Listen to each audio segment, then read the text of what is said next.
आपको आशीष दे। तो वजह से 121 के 6 वचन को एक बार मैं आपके लिए पढ़ना चाहता हूँ। ना तो दिन के धूप से और ना रात की चांदनी से तेरी कुछ हानि हो।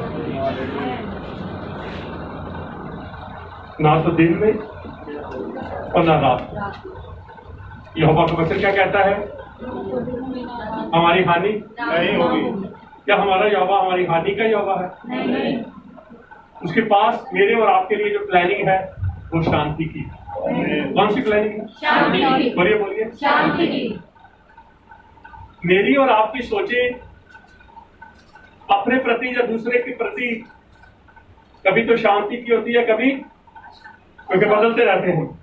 लेकिन यहोवा की जो कल्पनाएं हैं मेरे और आपके विषय में कौन सी हैं?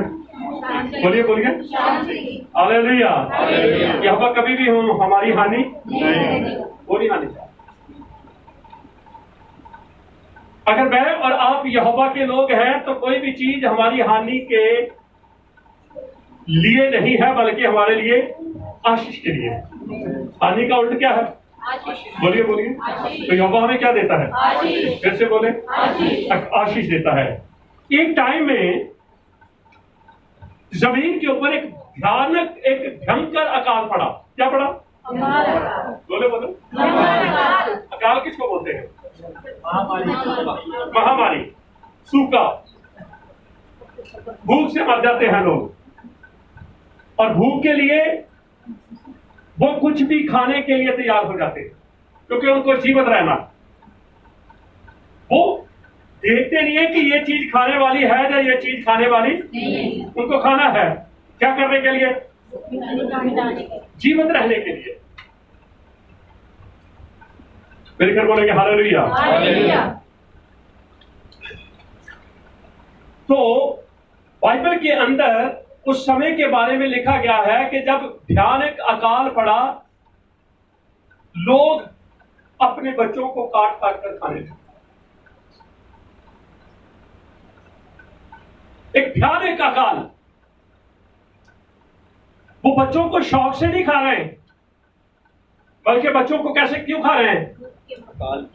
जीवित रहने के लिए, मौत से बचने के लिए,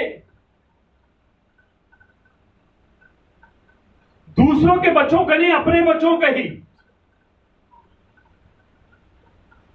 ऐसे बाइबल के अंदर वाकया हुए हैं। लोग गधे के सिर खाने लगे और कबूतर की बीटें खाने लगे। क्या करने के लिए? बोलिए क्या परमेश्वर उस समय था नहीं? क्या परमेश्वर की नजरें लोगों को देख नहीं रही थी? लेकिन उन दिनों के अंदर एक यहोवा का नबी खड़ा हुआ।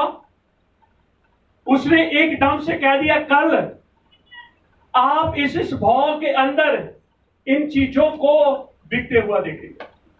वो कहते हो ही नहीं सकता। इतने दिनों से, इतने समय से भयंकर अकाल पड़ा हुआ है, ये कल कैसे हो सकता है? लेकिन ये बात यहोवा ने अपने दास, अपने बंदे के मुंह में डाली थी। और जब यहोवा का दास, यहोवा का बंदा अपने मुंह से शब्द बोलता है यहोवा के दिए हुए, तो आकाश और पृथ्वी टल जाते हैं, लेकिन यहोवा के वचन कभी टलते नहीं। याद रखना, ना तो दिन की धूप से तेरी कुछ हालेलुया। हालेलुया। वैसे अब सोच के देखो, ऐसा हो सकता है कि अभी कल वो अपने बच्चों को काट के खा रहे थे, कल वो ऐसी अशुद्ध चीजों को खाकर जीवित रह रहे थे, और कल उनके लिए एक ऐसा बड़ा काम होने जा रहा। ये स्वयं आकर किसी स्वर्गदूत ने नहीं कहा था, क्या स्वयं यहोवा जमीन के ऊपर नहीं उतरा था, बल्कि उन दिनों के अंदर एक नबी था जिसका नाम अलीशा था। क्या? बोलिए इलोहिम मेरा उद्धार करता, एली मेरा इलोहिम, शुआ उद्धार करता, मेरा इलोहिम उद्धार करता। उसके मुख से ये शब्द निकले, और मैं चाहता हूं उन शब्दों को हम पढ़ें और बहुत सारी आप आशीष को पाएंगे। चलेंगे हम दूसरा राजा 7 अध्याय पहले वचन से।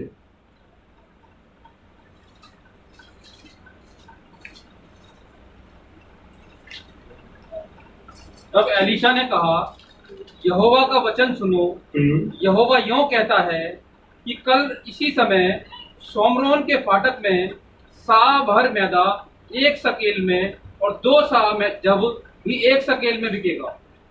तब बस वो कहता है, कौन कहता है? यहोवा। वो कहता है, मैं नहीं कहता। कौन कहता है? यहोवा कहता है ये चीजें जो हैं ये इतनी सस्ती हो जाएगी, क्योंकि जब अकाल पड़ते हैं, जब महामारी आती है, तो महंगाई जो है बड़ी शिखर के ऊपर चली जाती है। हर चीजों के दाम बढ़ने शुरू हो जाते हैं, चाहे वो खाने के दाम हैं, चाहे वो पीने के दाम हैं, चाहे वो वस्त्रों के हैं, चाहे कोई भी चीज क्यों ना हो, हर चीज महंगी होती जाती है। हालेलुया। तो उन दोनों में भी यही बात हो रही थी। लेकिन यहोवा का दास यहोवा के वचन को लेकर लोगों से बात कर रहा है, कल ये चीजें इतने पैसे में बिक्री शुरू हो जाएंगी। आगे बढ़े। तब उस सरदार ने, जिसके हाथ पर राजा तकिया करता था, यहोवा के भक्त को उत्तर देकर कहा, सुन, चाहे यहोवा आकाश के झरोखे खोले तो भी क्या ऐसी बात हो सकेगी? तो जिन्होंने सुना उन्होंने विश्वास किया। हमने पहले से ये बात को सुना था कि हमारे लिए यहोवा की कल्पनाएं कैसी हैं? हानि की नहीं। तो ये बात किसने कही कि कल इतना सामान इतने में होगा? तो क्या वो हानि के लिए करेगा? लाभ के लिए। यहोवा के पास मेरे और आपके लिए जो प्लानिंग है वो हानि की नहीं है, वो लाभ की है। इतनी शिखर पर महंगाई है, हर चीज महंगी है, बिजनेस ठप हो चुके हैं, सारी चीजें लॉस में जा रही हैं, हर कोई परेशान है, हर कोई दुखी है। याद रखें, इन परिस्थितियों में भी यहोवा आपके लिए भला करने की सामर्थ रखता है। Hallelujah, hallelujah. है तो मुश्किल, लोगों ने मुश्किल है उनके लिए, वो कहते हैं हो ही नहीं सकता। यहोवा अगर आकाश के झरोखों को भी खोल दे तो भी ये नहीं हो सकता। चैलेंज, किसको चैलेंज कर दिया? यहोवा से जीत सकता है? नहीं। बोलिए, अकाल किसकी तरफ से आते हैं? महामारियां किसकी तरफ से? आंधियां, तूफान, सूरज ग्रहण, वही तो चक्कर लगाता है ना, चांद का, पृथ्वी का। हालेलुया। मैं चाहता हूँ एक वचन पढ़ दीजिए, यही वापस आएंगे हम आगे। हम 6 में जाए, 25 वचन पढ़े। हाँ, 6 का।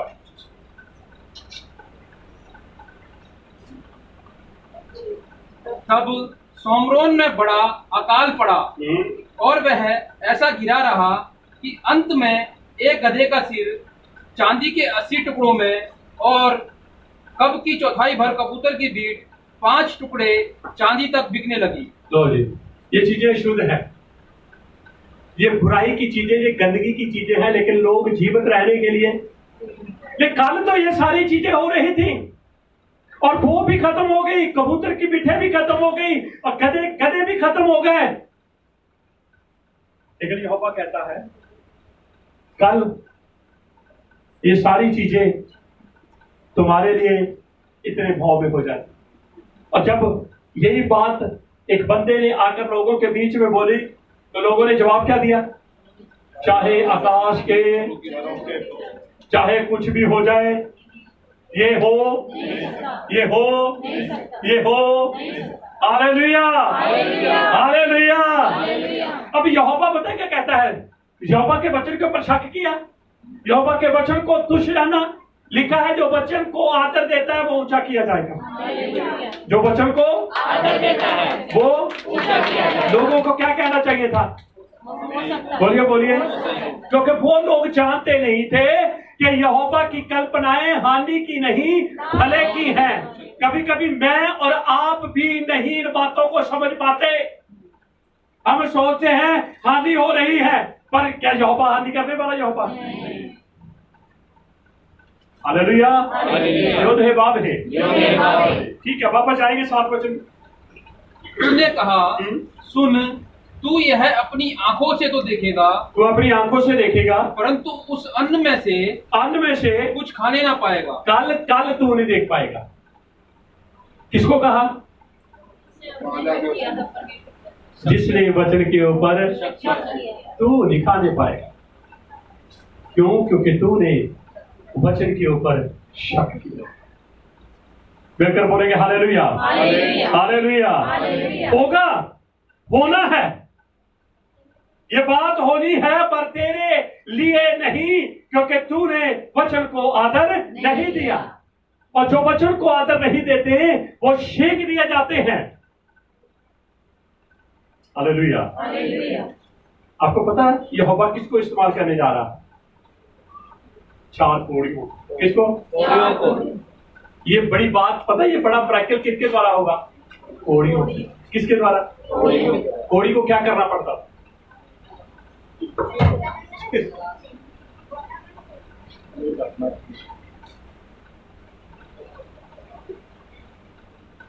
पहली निशानी उसकी ये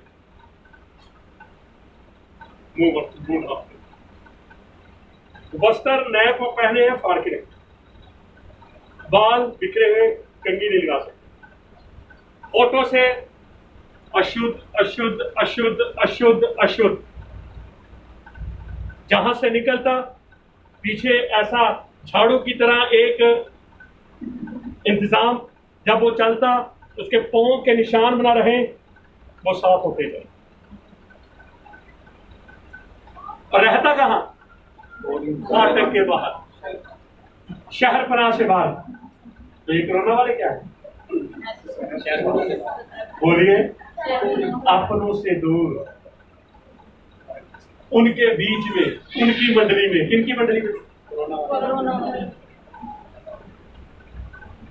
हालेलुया, हालेलुया। कितने कोड़ी? 4। बोलिए बोलिए, 4। वैसे कोड़ियों के कोई पास जाता नहीं है, लेकिन यहोवा कोड़ियों के द्वारा एक बड़ा चमत्कार कर देता है। अब कोड़ी फाटक के बाहर है, अकाल उनके लिए भी है। अकाल क्या उनके लिए नहीं? भूखे वो भी मरने वाले हैं। ये नहीं है कि अकाल के दिनों में कोड़ी खा रहे हैं क्योंकि लोगों के पास ही नहीं है, क्योंकि लोगों ने तो कोड़ियों को देना है। 4 कोड़ियों ने आपस में बात की। 4 कोड़ियों ने आपस में बात की। मरना तो हमें नहीं, मरना तो हमें नहीं। कोरोना वालों को हिम्मत करनी है। कोरोना तो हम हो ही गया, चलो हम दुआ ही कर लिए। मिलकर बोलेंगे हालेलुया, हालेलुया। पढ़े जी 3 वचन से पढ़े। और 4 कोड़ी, कितने कोड़ी? 4। बोलिए बोलिए, कितने? 4। फाटक के बाहर थे। हाँ, वे आपस में कहने लगे। 4 कोड़ी फाटक के बाहर, उस जगह पर जहां पर कोड़ियों को रखा जाता, वहां पर ये कोड़ी रह रहे। उन कोड़ियों की मंडली में 4 कोड़ियों ने ये फैसला लिया। हाँ जी, हम क्यों यहाँ बैठे बैठे मर जाएं? भूखे तो मर ही रहे हैं। यदि हम कहें कि नगर में जाएं। कहाँ जाएं? बोलो बोलो, कहाँ जाएं? नगर में। चलो जी आगे। तो वहां मर जाएंगे। वहां कहते मरना अच्छा है। यहां से तो उठो, इस परिस्थितियों को तो छोड़ो, इन जगहों को तो छोड़ो, चलो आगे चले। हाँ जी, क्योंकि वहां महंगी पड़ी है, और जो हम यहीं बैठे रहे तो भी मर ही जाएंगे। तो भी तो मर ही जाएंगे। तो आओ आराम की सेना में पकड़े जाएं। शत्रुओं में चले। कहाँ जाएं? जो इस्राएल के शत्रु हैं वहां चलते हैं, पकड़े जाएंगे ना, मार देंगे। आपको पता है वहां क्यों जाना चाहते हैं? क्योंकि खाना वहां है। खाना और कहीं खाना नहीं है। इनको क्या चाहिए? बोलिए बोलिए। तो खाने के लिए कहाँ जा रहे हैं? शत्रुओं में। जीवित रहने के लिए शत्रुओं का सामना। और बाइबल कहती है अपने आप को यहोवा के अधीन करो, शैतान का सामना करो, शैतान भाग जाएगा। Hallelujah, hallelujah. बीमारी का सामना, परेशानी का सामना, दुख का सामना जब आप सामना करेंगे, आपको पता है वो वहां से जाएगा। इन्होंने कहा मरे तो हैं ही, चलो राम की सेना में चलते हैं, खाना वहीं पर है। ये 4 कोड़ी अपनी इच्छा से नहीं है, ये यहोवा की इच्छा से है। यहोवा ने कोड़ियों के अंदर डाल दिया। कोड़ एक ऐसी शूद की बीमारी है, कोड़ी जहां बैठता है वो स्थान अशुद्ध हो जाता है। कोड़ी जिसे छूता है वो अशुद्ध हो जाता है। कोड़ी जिन वस्त्रों को पहनता है वो अशुद्ध हो जाते हैं। हालेलुया।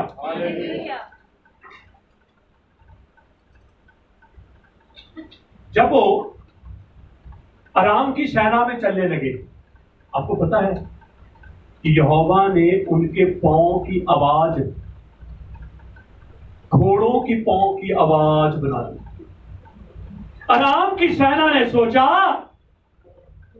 बड़ी तकड़ी फौज हमारी ओर बढ़ रही है, हम तो इनका सामना भी कर पड़ेगी। पढ़े, थोड़ा सा पढ़े होगा। यदि वे हमको जिलाए रखें तो हम जीवित रहेंगे, और यदि वे हमको मार डालें तो भी हमको मरना ही है। तब वे सांझ को अराम की छावनी में जाने को चले, और अराम की छावनी की छोर पर पहुंचकर क्या देखा कि वहां कोई नहीं है, क्योंकि अदनोई ने अराम की सेना को रथों और घोड़ों की और भारी सेना की सी आहट सुनाई थी। ना तो दिन की धूप से और ना देरी कुछ होगी। देखो कितनी बड़ी हिम्मत की इन्होंने। जा भी कहा रहे हैं, बोलिए, और है भी कौन? घोड़ी। क्या लड़ाई कर सकते? क्या झगड़ा कर सकते? क्या किसी का मुकाबला कर सकते?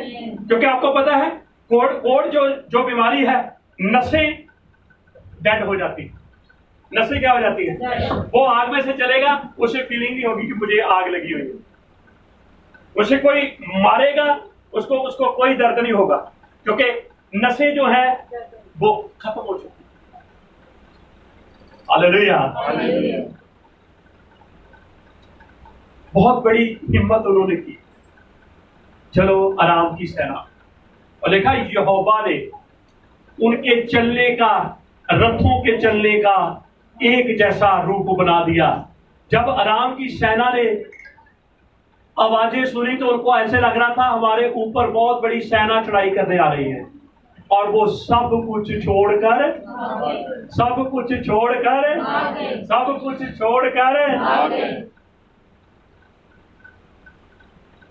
आपको पता है ये क्या, क्यों ऐसा हुआ? क्योंकि यहोवा के दास के मुंह से निकला हुआ वचन पूरा होगा।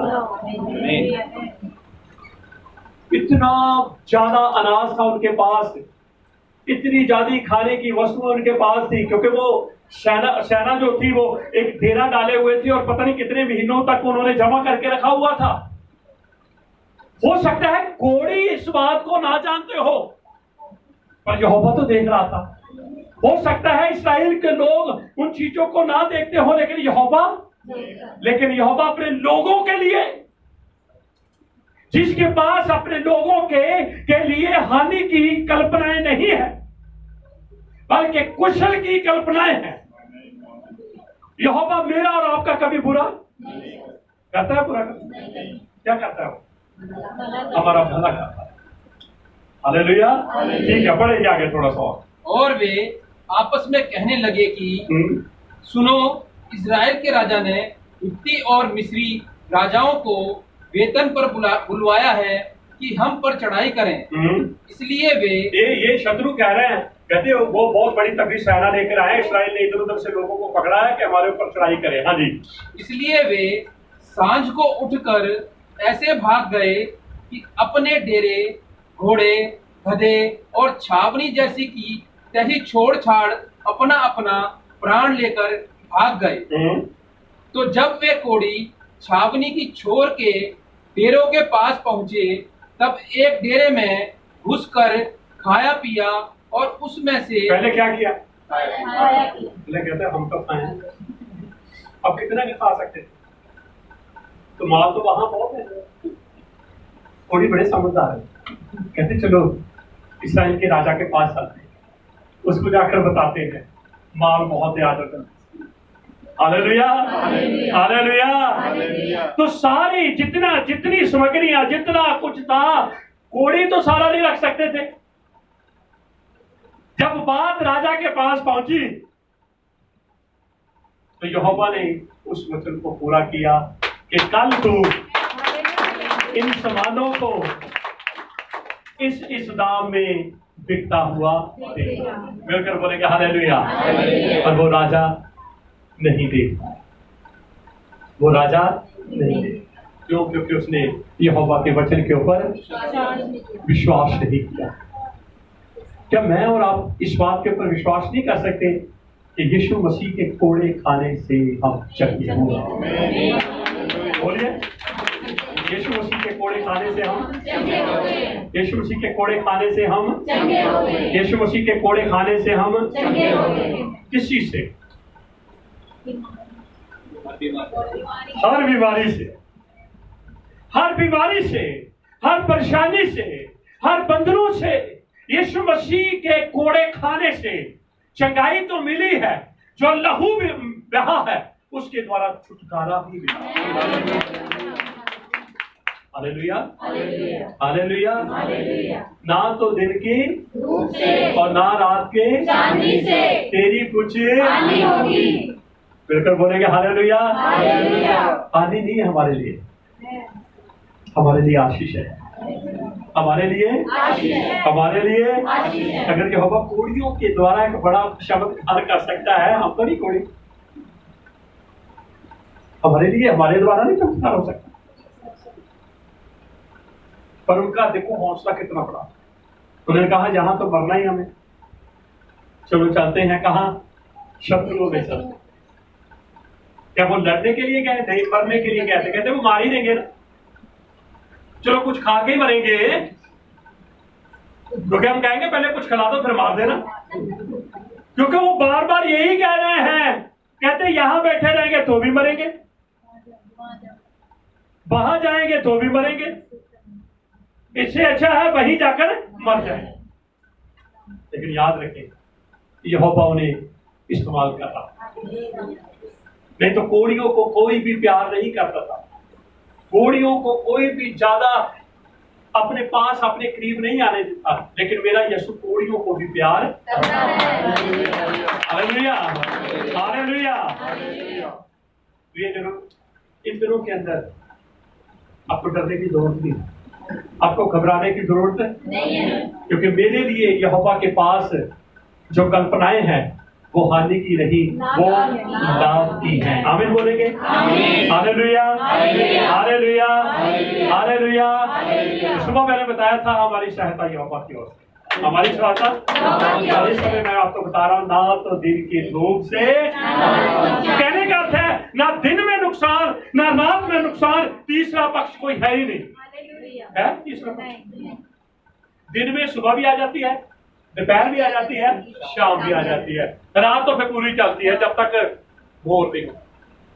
ना दिन में नुकसान ना रात में नुकसान, क्योंकि यहोवा मेरे और आपके लिए जो कल्पनाएं करता है वो भलाई की है, वो कुशल की है। अब वो कभी बदला, वो कभी बदला और ना कभी